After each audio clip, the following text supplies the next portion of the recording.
പാങ്ങലുണ്ടായി. പാങ്ങെന്നാണ് ഞാൻ സിനിമാ മോഹമായിട്ട് ആദ്യം മോഹൻസിത്താര സാറ്, നൂലിണ്ട, അങ്ങനെ നിരവധി.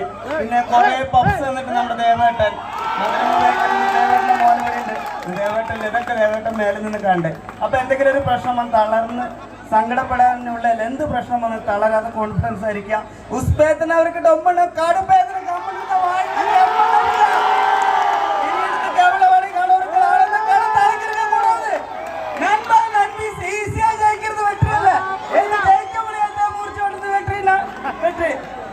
അപ്പോ ഞാനും പാങ്ങില് കുറെ നാളുണ്ടായി.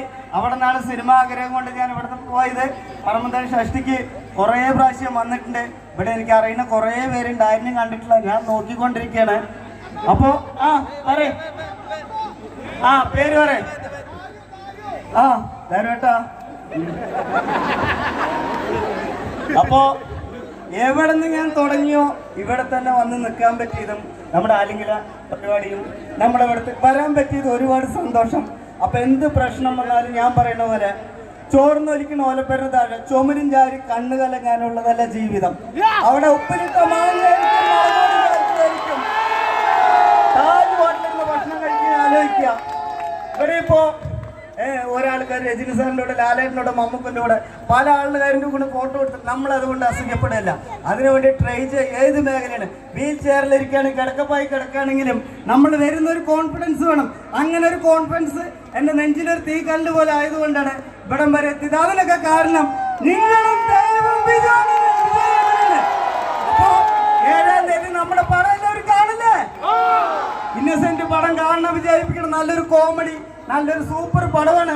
പിന്നെ എന്നെ ഇതിൽ വിളിച്ച നമ്മുടെ സ്വന്തം സതീഷ് ഏട്ടാ ഒരു മിനിറ്റ്. പിന്നെ നമ്മുടെ ഫ്രണ്ടാണ് രാഹുലേട്ടൻ, രോഹിത്തേട്ടൻ. അപ്പൊ ഈ പടത്തിൽ ഷൂട്ടിൽ പോയി ഷൂട്ട് ചെയ്യുമ്പോ തന്നെ ആദ്യം ഷൂട്ട് സമയത്ത് വിളിച്ചുകൊണ്ടിരിക്കണ്ണ പറഞ്ഞു. എന്താ ചേട്ടൻ ചോദിച്ചു. ഒന്നുമില്ല, ഒച്ച കേൾക്കാനാണെന്ന്. രണ്ടാമത്തെ ദിവസം ക്യാമറ സെറ്റ് ചെയ്തുകൊണ്ടിരിക്കുമ്പോ എന്നെ ഉണ്ണിക്കണ്ണൻ ഇങ്ങോട്ട് വാ പറഞ്ഞു. എന്താ ചോദിച്ചു. മോണിറ്ററിനടുത്ത് ഇങ്ങനെ വിളിച്ചിരുത്തിയിട്ട് ഈ പടത്തിൽ ഇനി ആരും അഭിനയിക്കുന്ന അറിയോ? അപ്പൊ പറഞ്ഞു കിളി പോളാണിത്. ഇത്രയും തിരക്കിന്റെ ഇടയിൽ എന്നെ കെട്ടിപ്പിടി ഒരു സപ്പോർട്ട് പോലെ എൻ്റെ ആയിട്ട് ഒരുപാട് കഷ്ടപ്പെട്ടാണ് ഇവിടെ എത്തിയത്. അതിനൊക്കെ കാരണം നിങ്ങളും ദൈവവും നമ്മുടെ വിജയമാണല്ലോ.